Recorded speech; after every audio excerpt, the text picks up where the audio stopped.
Hush now, don't you cry, little apple head.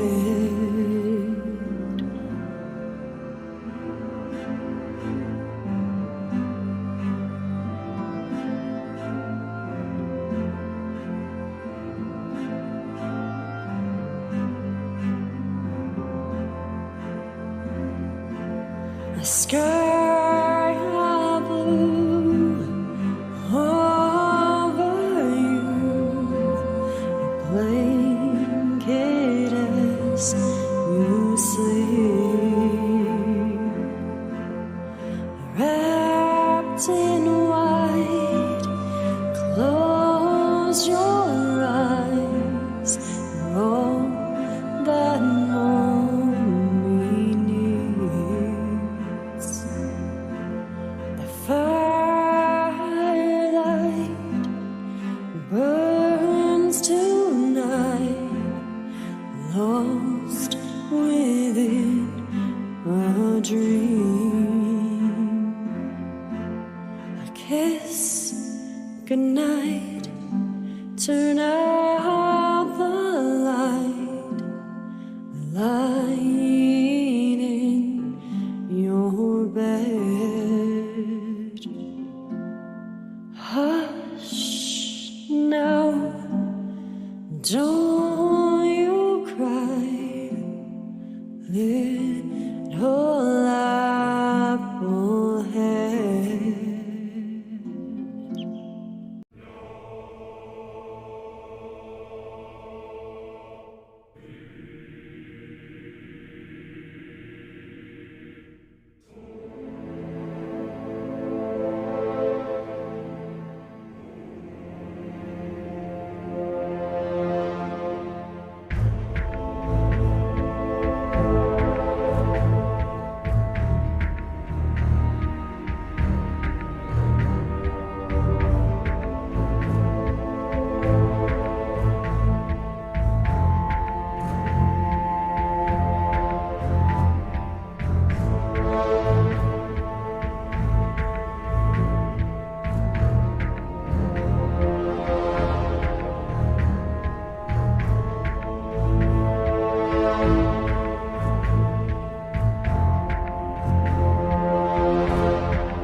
There, now you can probably hear me. Sorry about that. So, how's everybody doing tonight? Another listening party. Ooh, I'm excited. I'm stoked. I am all kinds of ready to get rolling with this. Okay, so um, this week it's just me. Storm, I know you're over in the chat. Everybody wish Storm feeling better. I came down with a bit of the tummy bug, whatever's coming down. So let's see here. We are now on season 2, episode 2. So let's go over here on our old codex, get kind of cracking on this stuff. Season 2. All right. So if we go back to the map, let's hit the map real quick. All right, a good friend of the map. Of course, we started off in Alanotcon earlier on, going through the whole prologue in the nation of Kerr, right? And so bad things happen as it does in an epic story, right? They grow up 10 years later in Port Lafour. More bad things happen. Again, epic story. They leave, they go to First Port, and then they travel all the way to the New World. And this is kind of what's good to understand is this is the New World, is this continent here. And it's very binary. Okay, so we got 2 continents. We got the... Oh, okay. Good. Oh, I will... You know what? I'm going to try it again. You can hear me now? Everybody good? Let me just double check that we got sound before I continue on here. All right. I think we're good. I'm just double check it.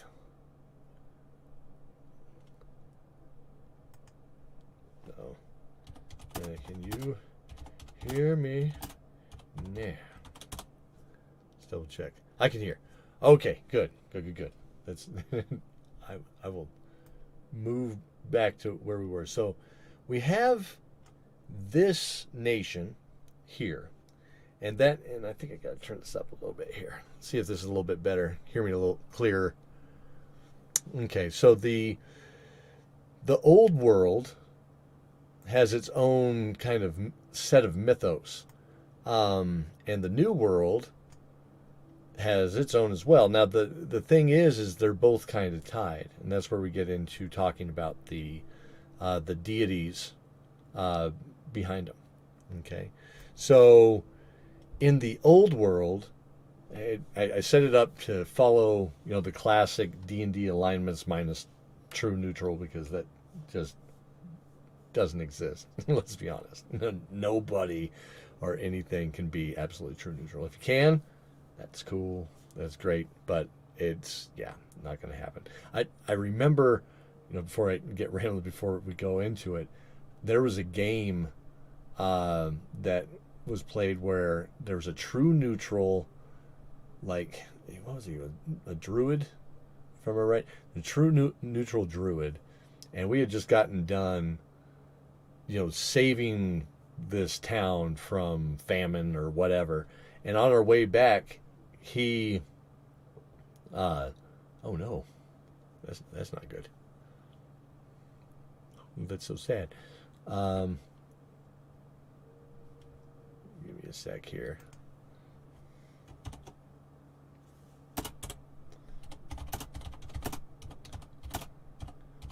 Yeah.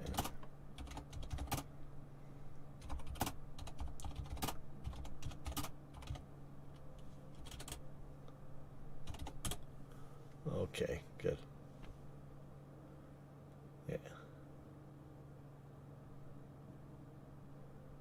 Cool deal. And Benny Shieldheart, can you you can confirm you can hear me okay? And this is just over with on Corey's side. I'm using a new tool, so where it's streaming to both. So I'm like, just making sure it's not blowing something up. Cool. Thank you. Excellent.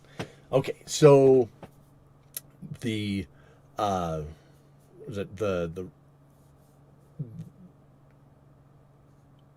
oh man, I confused myself. I'm sorry. Where were we? I forgot what I was talking about. This is classic with me. Anybody that knows me knows I can go down a road and then I forget what the heck I'm talking about. True neutral druid. Thank you. Okay, so anyways, in this game, we got done saving this town and what have you. And when we left, we caught him burning a church, not there, but like on the way, because he believed that there had to be true balance. Seriously, that was the way he thought he could interpret true neutral. So save this town. Well, there has to be an evil act in order to balance it. It was messed up. So yeah. So anyways, back to the way we have the pantheon set up is, and this is important for as we continue down the story. So in the old world, we talked about there was the fountain in Port Lafour that has the knight and or not the knight. It's the lion and the bear in the fountain.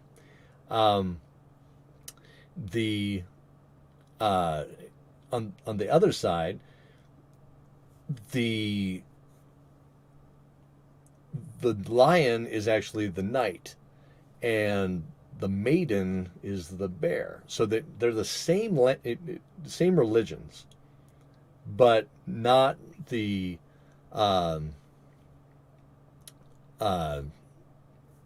what am I trying to say?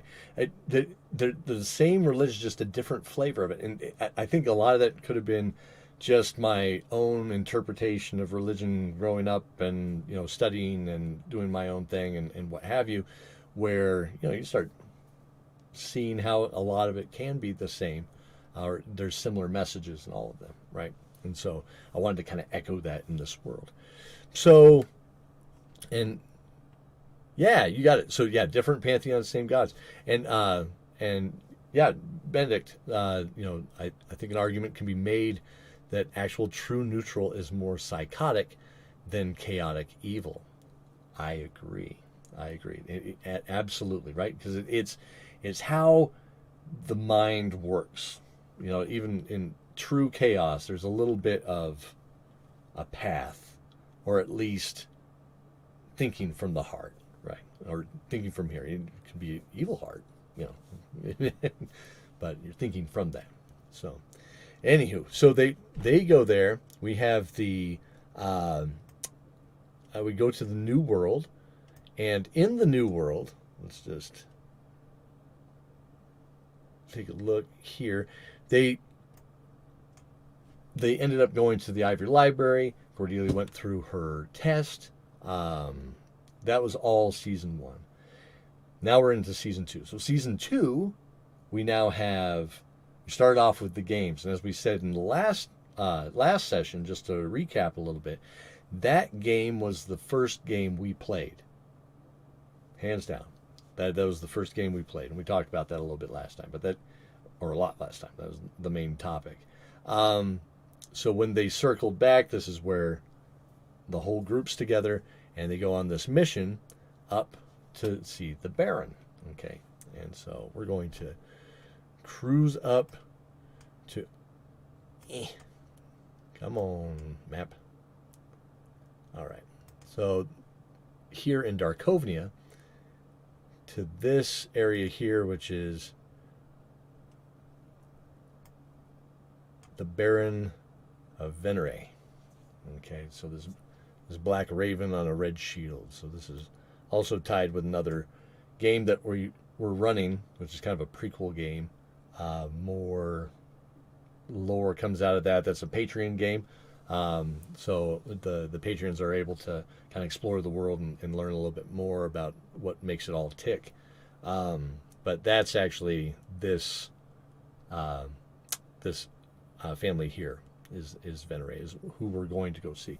And we heard that there is a great artifact somewhere with this Baron. We got to figure out how to get it. But first we got to get there. So that all being said, I'm going to go ahead and fire up our show. And we'll give it a listen. And then we'll come back to it. All right. Back to Season 2, The Baron. And of course, I checked everything, but this. That's great. We need to go to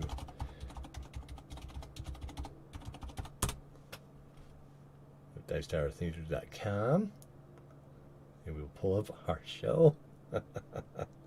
I apologize. Let's see here. And we'll just go over to our Podbean. And that's funny. Here we go.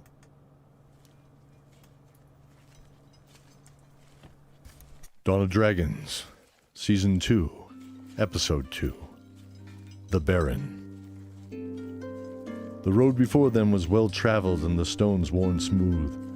The many rains spread the tan and red soil fit between the stones, allowing the sun to bake it into a clay. The trees and grasses on the sides of the road allowed some shade from the late summer sun. Cordelia shook her head, looking into the trees as the light bounced from the leaves. It had been several days since Zoran and these newest members of the party joined the rest of them. Given the urgency of the mission, she was thankful there were more people there to assist in their cause. Hey Cordelia, what are you thinking about? Just thinking about something I read at the library. This wasn't entirely untrue. She had a copy of the book with her she had been reading. The one-eyed librarian had handed it to her to read when she had left, claiming it reflected her theory of what the great treasure could be. That night they set up camp in a small clearing in the trees away from the road by 50 yards. Keldor and Cordelia cooked together some venison and potatoes for everyone while they all shared stories with smiles on their faces. The savory smell of the potatoes and lightly spiced meat on the fire mixed with the smoke, making them all smile in anticipation. After the dinner they set up watches for the evening. Cordelia opted to take last watch, giving her time to review the book more thoroughly. Illuminated in the campfire light, the leather tome creaked as it opened to her anxious hands, the arcane transcription springing to life. The War of Champions, as told by Vindalus the Golden, commander of the Viridian Dragoons, and recorded by his squire, Pholus Bellum. The following is his bedside testimony during the first moon in spring of the year 937. There are days that only we elves can remember, days that we are loath to speak of, days of great despair and death. Many lives of men have passed since the conflict between the great powers of this land. Dragons, giants, dwarves, elves, and men were engaged in such battle as the world had never seen. Countless were slaughtered, good and evil alike, and the western continent became a focal point for this war, and especially the ancient mesa, known by my people as the First Stone. Standing hundreds of feet high with a perfectly flat top and a large smooth horn jutting from one side, pointing to the east, it was a sight to see. It stood in the middle of the continent upon one of the many hills of the great central forest. A forest, I am sad to say, met its end during this time. But I get ahead of myself. This First Stone was black like the night itself, but flaked with the most vibrant of hues. It shimmered with a brilliant light of some mystical provenance. It was impossible to break, and a peculiar power could be felt, even by those with little magical affinity. It was an ancient and untamed power. Even the most stoic among us were transfixed by its beauty. There was something both great and terrible in this monolith, and we were not the only ones who saw it. There were many who wished to use its power for one end or the next, claiming it was the vessel of some greater potential. And yet there were others who vowed to prevent any from taking control of it, for fear of the terrible power it housed. It became known as the God's Forge by many, as there were whispers that through some forgotten ritual, a mere mortal could use it to ascend into godhood. Regardless of the true power contained in this stone, a brutal war would be waged to determine its final end. An end it did. No one knows what exactly transpired, yet there are rumors.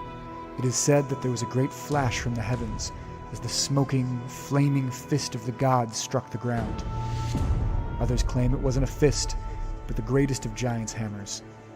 And yet there are others still who say it was destroyed through some contrivance of man, by a weapon known only as the Destroyer of Worlds, though the wisest among us believe some fool attempted to ascend and lost their challenge to the gods themselves. No matter the cause, the result was the same. In that flash, the first stone was shattered, and a great force erupted from the site, pushing man, giant, elf, and dwarf along with rivers and mountains outward, along with those beautiful trees. This force was so great that it tore the ground from under our feet, forming the Great Glen Valley as we know it today. The remains of the first stone were scattered in 5 places. We made a truce then with man, and a promise that none could ever be trusted to gain control of this first stone again. The vibrant shards would be guarded forevermore, with 5 massive citadels erected upon their remains, each named for the color of the stone they protected. The Celestine Tower was constructed in the center, the tallest of these citadels, able to oversee the whole of the glen at once. It towered thousands of feet above the ground, standing in rivalry to the ancient giants themselves. The Ivory Tower was next, where all the world's knowledge of science and history is collected and stored. Then there's the Jade Temple, which many see as the epicenter of spirituality. The temple also acts as a gateway to and from the now shattered lands to the north. There's Garnet Keep, which guards the bloody lands to the south. And last, the Obsidian Fortress, which stands on the edge of the wild and the unknown northwest. Thus came the end of the war, and the beginning of the calendar we know today. Soon following this event, the countries of the west began forming outside the glen. The rich aristocracy of Darkovnia formed from many small, disparate baronies, and became the primary trade route linking the east and west to the port cities of Bells and Ellington, respectively. The trolls, orcs, and bandits gathered together, populating the south and Trull. And the reserved and stoic martial artists sought peace and journeyed further into the west than any before them. One of the lost northern peoples, only known as Wolflings, settled outside the gates of the Obsidian Tower, giving their own names to that land, and remaining reclusive beyond that great, dark bastion. Closing the book, she still felt lost. It does explain Bells and Ellington once were part of Darkovnia, but is it the giant stone she should be thinking of finding? Should they be looking at the 5 sacred towers? God, this is so frustrating.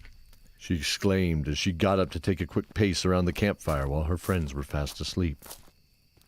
All but one. Vix heard her words behind his silent and closed eyes, and something inside him burned like the long-lost dead coals of a forgotten flame. They had traveled into the early afternoon despite an attempted raid by a small party of bandits was relatively uneventful. They had paused to make preparations to complete the last 3 miles, posing as nobles, to enter the Baron's dinner party this evening. Benedict had remarked following the battle, "You truly are a master of the great sword, Keldor. I hope to learn much from you." Keldor smiled briefly, rebuckling a loose line for the vambraces on his left wrist. "There's not much more to learn from what I saw. You're a skilled and promising warrior, Benedict." Benedict smiled and nodded. Despite the praise, he internally vowed to ask again in time. "Oh, this is ridiculous." Zoran stepped out from behind a bush he was using for modesty to change behind. The outfit was made of alternating colors of bright pink and mint green in hard contrast. Zane and Sophie were laughing. I think you kind of rock that look. He stood up and modeled for Sophie. How do I look? Stunning as ever? Sophie laughed and squeezed his hand. "Simply dashing. We shall be the toast of the night." By toast, you mean we'll be burned at the stake like the fashion disasters that we are? Calm down. You look terrible, but no worse than normal. Vix chimed in, sneering. Besides, we we should all appear comfortable, or else it becomes obvious we do not belong. Am I correct? The group sighed. Vix was curt and to the point, but was right about at least one thing. They had to blend in at the ball tonight, or else the entire mission could fail. Zoran grunted and stormed off to collect and stow his pile of gear, while Sophie and Zane giggled, returning to gathering theirs as well. Zane and Sophie leaned with one shoulder to the smooth granite wall of the ballroom. From here they could see their friends and watch safely away from the crowd to not draw too much attention to their spying. They spoke to each other softly over each other's shoulders. Seems Benedict can't loosen up wherever he goes. He's at my 10 o'clock standing like a statue at the edge of the dance floor. If he denies the cocktail waitress one more time, they may ask him to leave on general principle. Well, we chose the wrong time to visit Darkovnia. No one serves milk, apparently. Poor guy. Her gaze scanned to the right gently. Keldor seems to have made a friend. She smiled as Keldor was speaking to a woman with silver streaking cutting through her jet-black hair at the temples. She wore the curly trusses pulled back under a hood of a blue and black outfit. Her face was a deep, rich umber with clear matching eyes that smiled warmly as she spoke to the powerful and wise old warrior. He smiled and bowed, taking her hand. He led them out to the dance floor where they could begin a slow and gentle cadence. Keldor is quite the gentleman. I wonder where he learned to dance like that. Like how? She studied their movements. They stood side by side but facing opposite directions. Their hands were the only thing that touched, gently back to back with the palms facing back towards themselves. The fingers gently arched and curled back towards their faces. Keldor's other hand was behind his back as he smiled over his right shoulder to his partner. She smiled back as they stepped forward and backward, swaying together like a child's swing in the wind. Sophie knew this dance to be one that only those of noble birth practiced. They are performing a dance of the Glen. The Glen? Zane paused. I guess there's more to Benedict Sr. than meets the eye. Sophie chuckled while Zane smiled, proud of his joke. He took a sip from the tart and sour wine in his pewter cup. Well, at least Scottmere did the smart thing and not dance. They passed Scottmere off as one of their servants, at his request. He was back at the guest room, sleeping soundly after the great feast they partook in. The taste of the turkey and pies probably still lingering in his dreams like the drool from his wide mouth. Sophie's hand went to rest on his shoulder, snapping him back to the task at hand. Cordelia is enjoying herself. She's at year 8, enjoying the fruit at the table and talking with a few scholars, it appears. Seems like we're the ones standing out. We should move. Zane said briskly. Not yet. He looked over his shoulder, slightly panicked. Not yet. Sophie said calmly. She gently turned his bearded chin back towards her blue eyes with her fingertips. Yes. Not yet. Keldor looked down and saw their feet on the moonlit path of the garden. The crickets gently chirped. And though the dance was over, people were still up talking and drinking into the night. It was nice to talk to someone like Shay. Tell me, Keldor, She said. tell me of your story. I feel I do not know you as well as you know me tonight. He stopped and looked into her dark eyes. They reflected and amplified the dim lights of the night. She had told him she was a baroness and a widow, 3 children, the eldest being a colonel in the local guard and the youngest a priest. Her lands lie to the east, and she had come here to maintain the uneasy truce of herself and the others. Can you hear them? Sophie whispered to Zane as they perched in the darkness from a nearby rooftop. Yeah, you? He put his arm around her. She smiled and leaned into his soft embrace. Yeah. Keldor sighed and smiled. Dear Shay, thank you for this evening. It's been wonderful, truly, he sighed. Why did he feel so disarmed with her? He felt so calm, so at peace. He smiled and began their walk again. She, taking his elbow and smiling. I was once pledged to a great lord, many miles away. I served him and 4 others, pledging my life to them, their lands and my faith. I cared deeply for them all. They were everything, especially one. He grew serious. I hope at our age you did not take me to lead you on in a romantic fashion. She chuckled with an honest smile. Nay, Keldor. What I gained this night was a friend. That means so much more to me than just another gentleman. She squeezed his muscular arm gently. Besides, it sounds like we both have our hearts pledged to another, regardless of what's considered polite or not. They chuckled. Tell me, what was she like? He smiled and patted her arm gently before continuing. She was the gentlest of breezes, yet the strongest heart I ever met. Her smile could melt the ice on a northern pond, and her eyes could see through the hearts of anyone. Well, she knew truth and valor as her siblings, and she... He stopped, thinking. She believed in me. He smiled. She smiled back at him. So, tell me, should I call you Sir Keldor? She could feel a slight tremble in his arm at the mention. What makes you think? Oh, you can't fool this old woman. You are a knight of the Glen, and a handsome one at that. She stopped and looked into his eyes. Your secret is safe with me, brave Sir Knight. He blushed and looked away, embarrassed from the crumbling facade. She straightened up. Well, may I trouble you to walk me back to the gallery? I suppose I should say hello to the old crooked nose himself. They chuckled together. Yes, of course, my lady. Walking mostly in silence back, passing by the smaller braziers and torches lining the garden path. The crickets continued to chirp. And as they approached the door, they smelled the sweet elderflowers at the doorway. And he smiled in memory before walking inside. And they failed to notice the two spectators above them on the roof as they passed by, silent now, sharing a soft kiss under that same moon. Vix walked the hallway beneath the main floor. He had no need for the party and instead cloaked himself in the arcane shadows to get a head start on the exploration. He'd only been successful in finding a few guest rooms, the servant quarters, and the kitchen for the most of the night, while dodging the frantic servers from the kitchen or cellar and stoic guards patrolling. He felt the air growing colder as he proceeded, coming to a seemingly dead end. No moss or cobwebs. He remarked it was ancient and completely barren. The musty smell of the hall, like a underground spring, had faded and was replaced with a dry, dusty smell. She fartef schlag. He hissed as the edges of a glowing door frame appeared in the wall.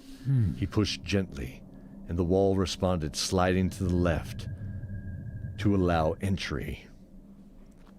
He entered the pitch-black room. A moment that seemed like forever, before one by one blue flames erupted from torches, descending down an endless staircase.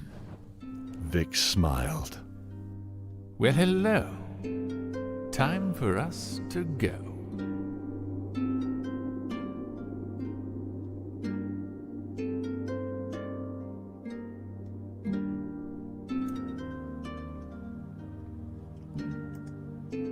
This is Vix, the chaotic you sniveling fools. Voiced by Daniel Nichols of the Happy-Go-Lucky podcast. Baroness Shay Silverbrand is played by Aisla from the Bi-Curian podcast. The part of Folus Bellum was played by Sam Weigel from the World Forge podcast. Cordelia Shieldheart is played by Jolene Frescus. Benedict Shieldheart, played by Brian Dowling. Sophie, played by Sarah Jenkins. Zane Shieldheart, played by Storm S. Cohn. Zoran, played by Cody Miller. And I am Mike Atchley, your narrator. All right. So, let's see here. You heard all the credits there with everybody, and this is when we started getting a lot more of the guest voices, right? So this is where we're starting to kind of ramp up in that. Having a lot of fun with our friends that also run their podcasts as well. Yeah, and when you break down the podcasts involved in this one, it's interesting. So Aisla does the Bi-Curian podcast, where she and an old buddy of mine, Eric, run a talk show, and it's all about current events and what have you. where they discuss in a very respectful manner their differing beliefs, and one may be more heavily more conservative than the other, but they can meet in the middle and discuss and compare notes and what have you. So it's kind of cool. And then World Forge podcast, talked about them before. They've been there with us since the beginning. But Sam, he plays the part of Fulus Bellum, who's the squire to a Viridian dragoon. So pretty cool. And then, of course, everybody's favorite, absolutely awesome, Daniel Nichols as Vix. So good. Yeah, just a joy to work with and go through this and to game with and all that. I mean, there's no secret I adore Daniel. So yeah, Happy Go Lucky podcast, variety show. Talked about it before, but yeah, it's a variety show. And if you go back and you listen to some of the other episodes through time, it's fun because it's like a little bit of talk, maybe an episode, and then he'll run a game for a couple episodes, and then he started getting into some audio drama, and that was cool. And so, yeah, great stuff, great production quality, a lot of fun, fun for you can put it on, and it's fun for the whole family because it's clean, so you can just have it running in the background. And did a Christmas story, Charlie Saves Christmas, and then there's a sequel to it, which was casting the Spectral Shade, and they're great. Just great children's stories, but they're fun enough for adults, kind of like your Harry Potter stuff and that kind of thing, where it still kind of brings out the magic in all of this. All right, so let's talk about the episode here. So, and I do want to point out, this is when I was very excited because I think that's the first time. Yeah, it's the first time we were starting to really get supporters. So Haley was there, and actually Amelia Emberwing was also a supporter in the earlier season. But yeah, this is the first time we started actually having our supporters in, which was great. So a lot. It's those little nods that make you realize you're doing something that at least other people are enjoying, and it makes you feel okay that it's worth it. You want to go the distance. You want to keep going, and it's not just you in an echo chamber, telling yourself, "Oh, I'm great." There's only so far that goes. Spent too many years just working on music or whatever, and it's great for yourself, but after a while, you're like, you know what? Why am I doing this? But here, there's been a lot of great support, and a lot of people kind of spurring me on, which has been awesome. Okay, so production-wise, let's talk about that, or game-wise. So the game was actually run by Brian, who plays Benedict Shieldheart. He was the game master for this session, and we were supposed to go up there, and all disclosure, right? That originally we talked about how it was going to be the Hammer of Karis, which is the hammer that forges the dragon lances in Dragonlance. He and I kind of talked about that. Hey, wouldn't that be cool if that's what we're going to find, and blah blah blah. So we kind of talked about it, but we weren't like completely sold, because he and I both were feeling the same thing, that this was our own thing. We kept, maybe it was me from nostalgia or whatever, I kept saying Dragonlance. And again, there's hardly anything in this thing that's Dragonlance, because we just made it our own, right? And made our own thing. The lore drops that are in there, those they happen later on at the game table, is when people started realizing what these things were. When Cordelia knew about these things, or would get the lore bits, but just like anything else, she has to hear about it somewhere, and it sure as heck wasn't over, with Mom back in All Notcon, so that's not going to happen.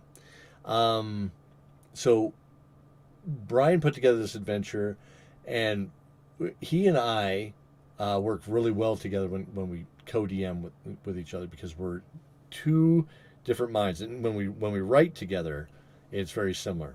We get on the same page, but we're not the same person. That's what makes it very fun to work with Brian. So I can be more into the mechanic. I can be a little bit more on the greater world and tying things together, and the weaves and stuff like that. But nobody can really stitch together a mystery like Brian can. Okay, so he puts together the mystery, intrigue, political drama, that kind of a thing. I'm much more of a there's a cool monster, and I'll give it a sad background. Those kinds of things. Like I'll still make it work. I still give it a good story, but it's not political intrigue things aren't necessarily my strong suit. It's just not what I get into. So he and I, put this together. So I was also playing, right? So we both agreed that I tried to not be. A second, my tag's sticking up. It's driving me nuts. That I wanted to be surprised. I want to be a player, right? I want to have fun. And so we talked about, the world bit and made it work from there. Now, so here's some fun points. Now, the land they're in is Darkovnia. And Darkovnia is actually, I came up, when I say I came up with it, Brian, don't reach through the screen and punch me. That's not what I mean. But when I said I wanted to make this country Darkovnia, was because that was Brian's email address when he and I first started hanging out, was this Darkovnia. And I thought that was just a cool word, that kind of thing. And he and I talked more, over time. Come to be, there was this really cool character that he had it was Palladium. Okay, so Palladium role-playing, basically Palladium's answer to D&D, but it's a totally different world, right? There was a time, to see the gray, even though there's just for men in this, there was a time when Pathfinder didn't exist. I know that could blow people's minds, but there were other, game systems, the MERPs and GURPS and all that stuff that were out there as well, and even Warhammer Fantasy role-playing, right? And which they all had their own little things that we liked. Like Warhammer was really good about the I love the random tables for botches and for crits in there, where it was violent. I mean, what do you expect? It's Warhammer. It's going to be all blood and guts and doom and death. And I actually learned how to play Warhammer at church camp. So that's yeah, that's how that worked. Okay, so I'm like in the 7th grade or something like that, and I learned about that, and I was like, oh my gosh, this is the greatest thing ever. So, and we talked about it before I got into D&D because people on the street, a couple buddies of mine in our cul-de-sac that we lived in, and I convinced my mom to buy me the red box when I was in the 2nd grade. I got the red box, and my mom was very religious, active with the church, Mercer House, anti-drug stuff, the whole 9 yards. Like she's out there, and I had some older siblings that got in trouble and what have you. So she was very spurned in this, and at one point, and she and I still joke about it, that somebody said, how can you let Michael play D&D?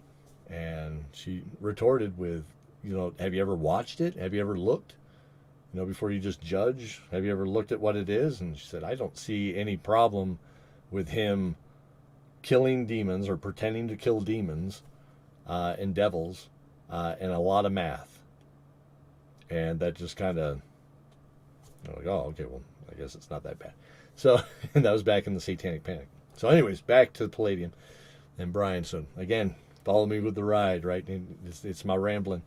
So Brian played this character, and the character was actually, there's two references to this character in our world that I did as a nod because I thought it was a really cool story, right? I wasn't even part of the game. This happened years before Brian and I became friends, and we've been friends for 20 years. So, but it was just such a cool story. So it is, he was a wolfling, So there's actually that country in our world that's Wolfling on one side, and on the opposite side of the new world is Darkovia, which was this name that he had for the character. So pretty cool. I always thought that was part of it was cool. I don't want to get into too much about that character because I'll probably ramble about it again later, and it's cool. Okay, so we're gonna hold back on all that stuff. So yes, so good, so good. That's right. Wolves unite. Ow! Right? Wolf pack. All right. So anyway, let's see. When we got to this point, there was a lot going on, and I say this in our I say propaganda. I say it with all the love in my heart for our own show, but it's propaganda. So I say in our propaganda, in our marketing. That's what I really mean to say. We all know I hate selling. That's just how it goes. When in the so I say there's 6 children that are forced into a world that's got pain and destruction and all this stuff, and they have to deal with the challenges and the demons in their own lives, both at the table and in real life, right? And so we all have those points, and that's the big thing about this show that I will chalk up, and the reason why I wanted to capture our story and why I wanted to tell it all is because each one of us at that table, each one of us players at that table had something going on in life. We were dealing with some heavy stuff. And that's not anything to take lightly at all. And we were busy in 1,000 different ways. We're performers. We've done all kinds of different shows together. We've done, movies together. We've done all kinds of stuff. And the fact is we ran into everything from we're our own worst enemy, doing something dumb, or it's other people we care about passing judgment on us and in the decisions that we're making. And life's too short. I think we all realize that. I mean, after going through this whole COVID crap and stuff, I think that's what we all realize is life's too short. Right? Life's too short. And when I look back at these last, 7 years, 8 years, going back, heck, I could go back, decade, 15 years, whatever, and you think about all those milestones in your life, right? Think about all those milestones in your life. And it's hard. We go through a lot of hard stuff. It's never easy. It's not supposed to be easy. I'm a huge Conan fan, right? We know that. I am a huge Conan fan. Everybody that knows me knows I love Conan. I do. And in the deeper part of the lore, when you talk about their gods and pantheons and what have you, of Robert Howard, and you talk about Crom, right? Everyone knows Crom. There's Conan. Oh, Crom, blah, blah, blah. The thing is about Crom is the belief is that Crom puts you on this planet with all the tools you will ever need and will ever get. And he just waits. That's Crom. Okay, so yeah, things are hard and stuff like that. We got to figure out how to make the next step, right? We make our way through it. For those of us at the table, some of that happened in this game.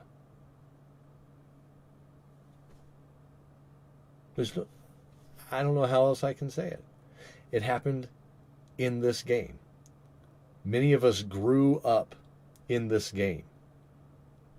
We found the next path in life in this game. It's just a game, right? To us, it wasn't.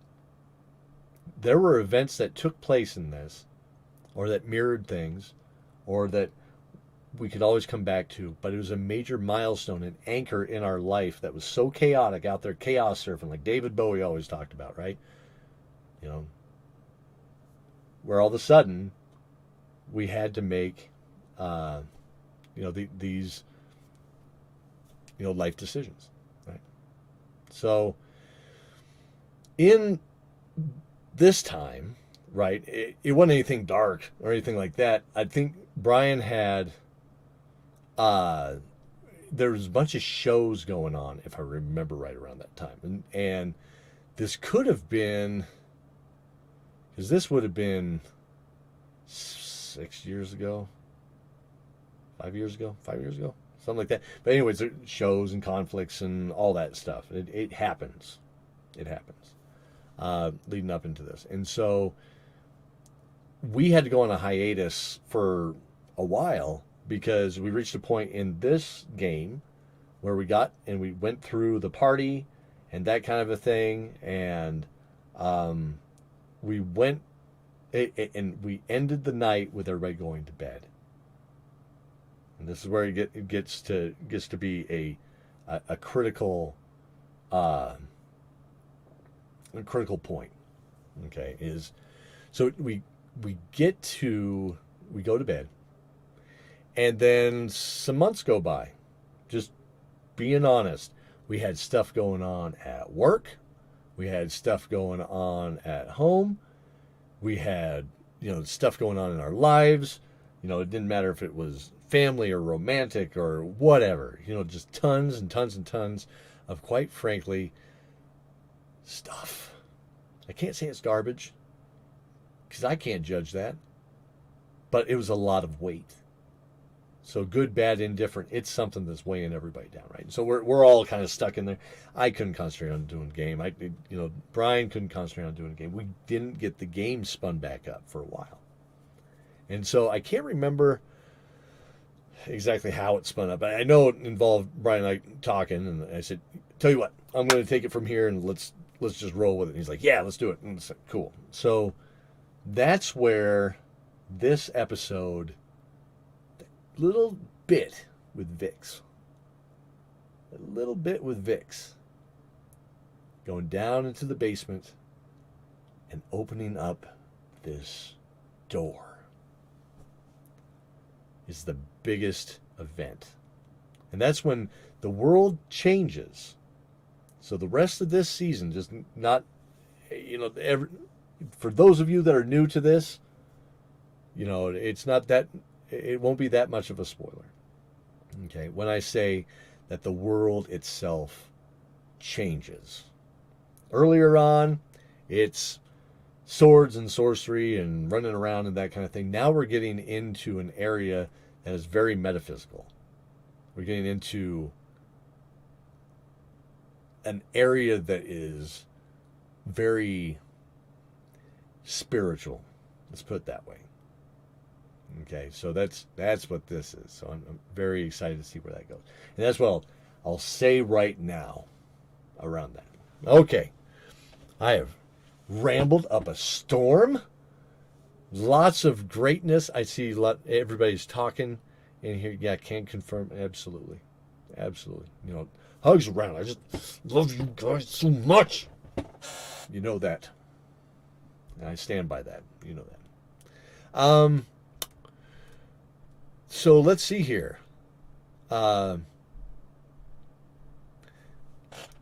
Let's have something fun. So in the chat, you probably saw me talk about the costumes, right? So the costumes. So let's bring this over here. All right. So this. Hugs. Oh, love you all. All right. So Storm and I. The relationship that happened between Sophie and Zane, right? Was amazing. This is where they really showed that they were meant for each other. Now, early on, when we first started the show or the story, like I told, or like I said before in the prologue, I told Storm that, okay, I'm making these characters. What do you want? I'll make a tank. Okay, cool. And then I rolled everything up for Sophie and all that stuff. And she's beast, right? She's awesome. And then I made a cannon fodder character named Zane, who's going to be Benedict's brother, right? And since he's kind of with Cordelia, Benedict, and Zane are all living together, right, as kids. So they got a relationship right there. And Sophie's kind of the odd one out from that, in the fact that so I need to create a relationship there. So I was like, oh, what about we'll just throw in the good old puppy love, right? So we have Zane and Sophie. They have a thing for each other, and it's just keep okay. Got that? That's great. And well, then what about Zoran? So Zoran, his best friend, is Zane. All right. So got this NPC linchpin that I made right there in the middle of the story, and then I'm going to kill him. So I kill him like any terrible storyteller would do to upset everyone at the table and just cause emotional terrorism. And so then as we went through it, I was like, oh, but what if, and then he came back, right? And so we had that in the early part of season 1 when he comes back and surprises Benedict, and it was a big surprise at the table. We've talked about that, and it's great. And so he became a little bit more comic relief with a dark background, right? We talked about the fact that he didn't die; he was carted off, Maldros the Dark, and Lord Palace and what have you, and raised up in this gladiator pit, and he is what makes Zane interesting is he's very comical, right? He's got a good heart, but D&D wise, he's an assassin. He is an experiment where I wanted to show a good guy could be an assassin class. Just to mess with it. Just to see, right? Just to see what could happen. Similar to what we've said before with Keldor, right? That Keldor was also an experiment. Not giving anything away when I say that he was an experiment of an Oathbreaker paladin being a good guy. How's that? That's in the world of D&D stuff. That's I'm not saying I'm unique or anything like that. I just like shaking things up. I just thought that was fun. So, all right. So we have here. We look silly. We look great. So that was drawn at the table, if I remember right now. Storm, if I'm wrong, tell me I'm wrong. And then this was the update. I thought I remember, and it says, we look ridiculous. What do you mean? I think we look great. Sophie says, I'm going to kill Zoran. Love it. So much fun. So much fun. Beautiful art, great stuff, and what have you. So in the game, back to Sophie and Zane, when they first talk, he gets back, Sophie said, I'm going to need time. And I wasn't going to push anything, emotion-wise with Storm as a player or anything like that. You got to give respect at the table. Come on. No, it's not a new concept, people. You're playing with your friends. Don't be a jerk. It's that simple. So he was, kind of, all right, that's cool. Not playing coy or anything like that, but, I care about you. You're someone I've thought about for a long time. Doesn't mean that anything needs to happen or anything like that, but that's what it is. It's when they were kids. We move on, that kind of thing, go through the story. We get to this point in the story, and I remember when Keldor is out with Shay, and they're talking, and then on the other side I'm playing the NPC with Zane. I'm playing Zane, and I'm like, okay, so Zane and Sophie what are they doing? And Storm's like, oh, we're totally spying. I'm like, okay, cool. So they're up there and they're spying and what have you.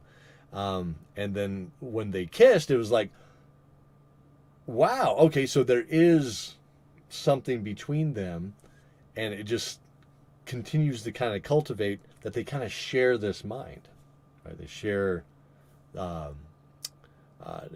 are much more than just typical lovers or anything like that, that they are one and the same, right? All right, cool. So that's just fun. I love that. That's great. So cool. All right, let's see here, and of course we have these are. So I'm gonna brag on my brother Storm here. These are what are termed as watercolor sketches. Is that beautiful or what? Look at that. I love everything about this. The emotion that's captured in there, as well as the background, that sky. I love this star over here.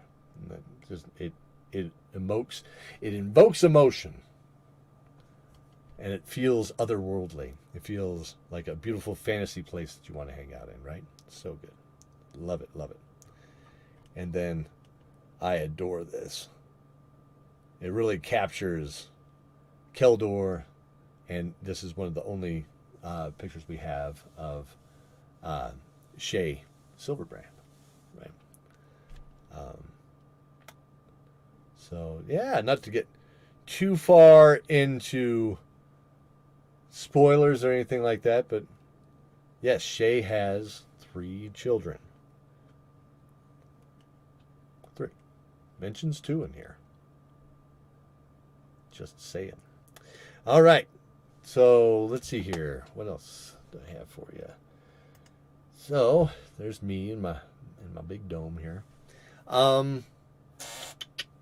So here, let's see what else I want to tell you about. Had that the stone. Let's talk about the stone real quick, and I know I'm going over a little bit, but stick with me, and we'll keep rambling. The stone is described in there as this giant anvil, right? It's like a giant, forging anvil. If you remember in the first season, one of the other books was actually talking about how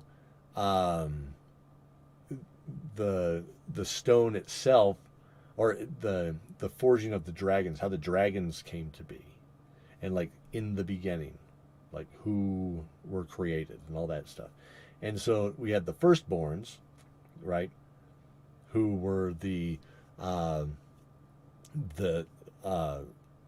let's see, do math real quick in my head. You got the 6 deities, or 5 deities that came from the elements. So the elements is one. Okay, so the elements themselves, also known as the Hag, is chaotic neutral. Think of it that way.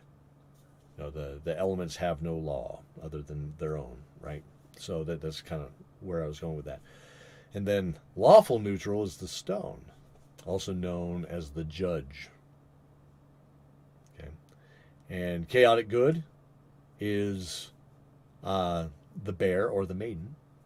Lawful good is the lion or the knight. And then lawful evil is, when it comes to evil in our world, and maybe there's other people that kind of address this as well, as it's not evil as much as it's like more selfish, right? It's more of a, even wanton destruction, it still has a selfish need. So it's like, it's that. But anyways, lawful evil is the thorn or the prince. And then finally, chaotic evil, is the ferryman or the skull. And these are important things to understand going into the story that we have. All right, so we're getting ready to go down those steps. The next episode is going to be pretty cool. It's got not only so again, this was another guest music or musician or group. It happens in this next episode, and that's Fogweaver, who's a dungeon synth group here out of Colorado. Saw them with Mortis and reached out to them, and they allowed me to use their wonderful album as background for the next episode. So setting the tone. And then I'm wearing, not a spoiler, but you know, the Arthurian podcast there. That's looming in the distance. We will see what happens in the next episode. All right. So let's talk about what we got coming up. All right. So upcoming events on 6/12. We have the HearstCon, Morbid Curiosities, over in here in Aurora, Colorado. You can find out more details on that at hearstclub.com. So if you're here in Colorado, come down and check us out. Say, hey, we have stuff to give away. I have these cool little, cups. See these cups? See? Again, I know everybody I showed this to earlier. This is not blue. This is purple. It's purple. I got red. Yep. I got green, yellow, and yeah. So got that. I got stickers. We got armbands. These guys, Dog Dragons. You can get those. Got even dice bags. You can go over there and see the group. We're going to be sharing the booth there with Creme Burlesque and Art by Storm all together. Playing, you go up there and roll some dice and see what you can win. So that should be fun. Yeah, more details there. You can check them out. Next show here is 6/15. That will be... So June 15th is Season 3, Episode 3, The Deep. So where we start to move into this new world. So that'll be fun. And then I also have a new stream coming out, which is Tales from the Forge. And that'll be later on in June. I'll be doing it here, YouTube. I'm probably going to set up a third stream that's going to my Facebook. Until I can figure out how to hit the page, that kind of a thing. Looking forward to doing that. That'll be more craft stuff. I'm going to be making some armor from the Kickstarter, that kind of thing. I got a couple Vambrisses to make. So got some wrist guards to make. I got a full set that I'm going to be doing for Cheyenne Bromwell. It's going to be phenomenal. All this is going to be based off of what I envision in our world, in the game, right? So you get some wearable costumery. Maybe I'll make another one of these. This is a shield there, right here. Actually, my friend Steph made this. But that's olive wood, battle ready. So, anyways. All kinds of crafting stuff, and I'll ramble and we'll listen to stuff, and that should be fun. I may also be streaming some of my mini painting and that kind of thing. Storm and I get together on a regular basis. We do art stuff, so we may just throw on the stream and just sit there and chat with you all about the show or your own shows or whatever, fantasy stuff, just all kinds of fun stuff, whatever we want to talk about. I have some minis I've been commissioned to do. I say commissioned, not really. I'm offering to do it for a buddy. One of my close coworkers, he lost 2 of his legs, and he bought the wheelchair minis, and he bought like all 4 of them. So I said I'd paint those up. So I think that would be a fun one to do on the stream too. I can have him jump on here and tell us all how I'm wrong and and that kind of a thing, because anybody that knows my relationship with Tim knows that we are always at each other's throats. That's just the way it is. But it's all good. All right, so we got that. That's what's coming up. So should be fun. And then finally, closing, we'll just, thanks to everybody who supported the Kickstarter. We closed out at like 180% of what we were trying to get. So what that did was that gave the ability to buy some more musical tools for the show that I wasn't counting on. I thought I was going to have to fork that out of my own, but that helped fund that. So I was able to get 4 more choirs and kind of build that up to do some more music magic stuff on that side. And then I'm going to be that's helping me to thank everybody that's doing and has done. That's the thing, is has done as well. I'll be reaching out to all the voice talent that we've had over these past 2 years, all the way back to the beginning. Find their shirt sizes, and I'm making cast shirts for everybody. So I think that'll be a blast. So everybody gets a cast shirt with their characters on it. It'll be custom. One for each one of them. One shirt with all your characters on is what I'm getting at. Down the blade of the sword and crown of knights. So I think that'll be a hoot. Everybody can throw that out there. Also, as always, I have to thank our patrons. JD Rose, who's there at the top, angel of the show. Really appreciate it.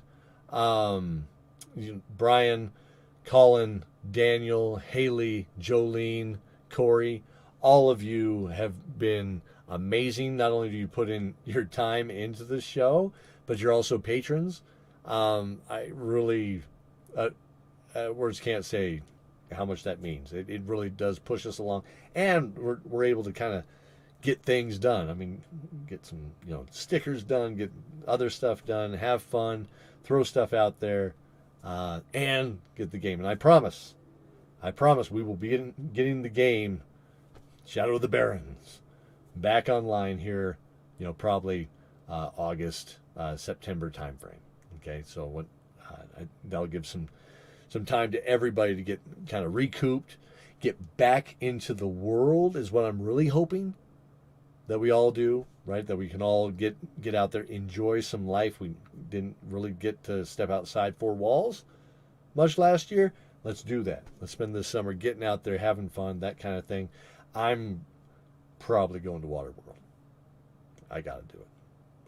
I miss water slides.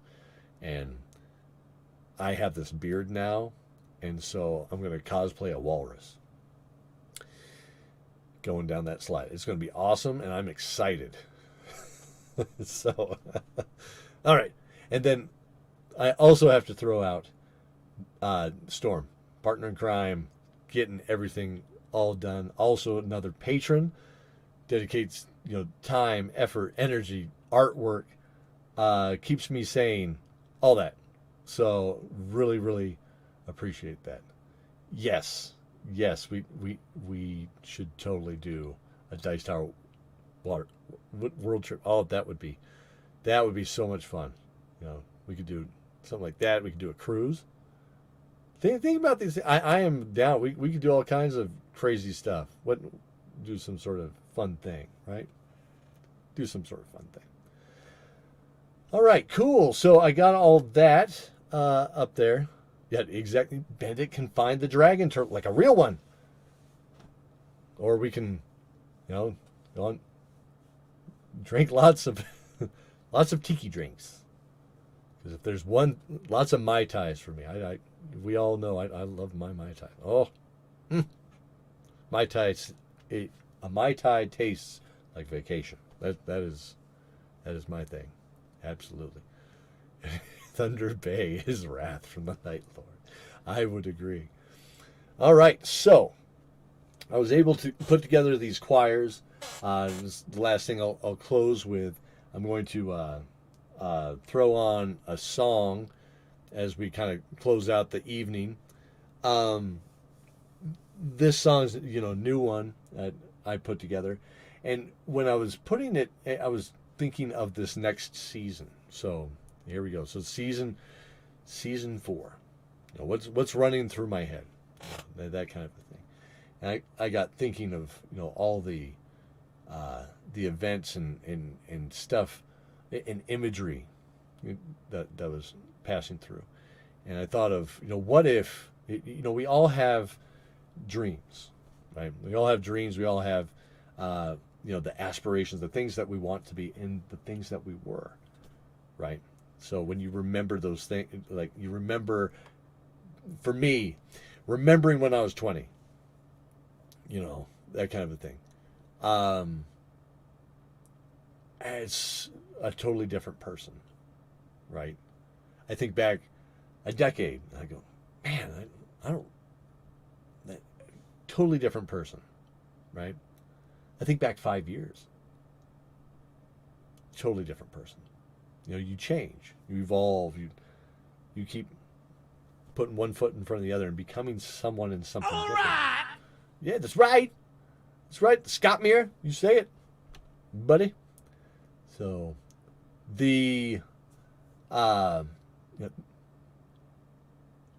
when I started composing this song, what was running through my head is, you forget how to do things and then you do it all over again. So like, for me, when I went horseback riding, a few years back, I got back up on the horse and it was like, I never left, right? I used to ride horses a lot as a kid. Grew up on a ranch. So when I was thinking through this, I thought about the dreams and what it would feel like to be that kind of being that place where all of a sudden you learn to fly, right? Where you can, and then you realize maybe you've always known how to fly. All right. So on that note, I will say goodnight, and I'll turn on this music, and we can listen to it as we chat. Let me know what you think.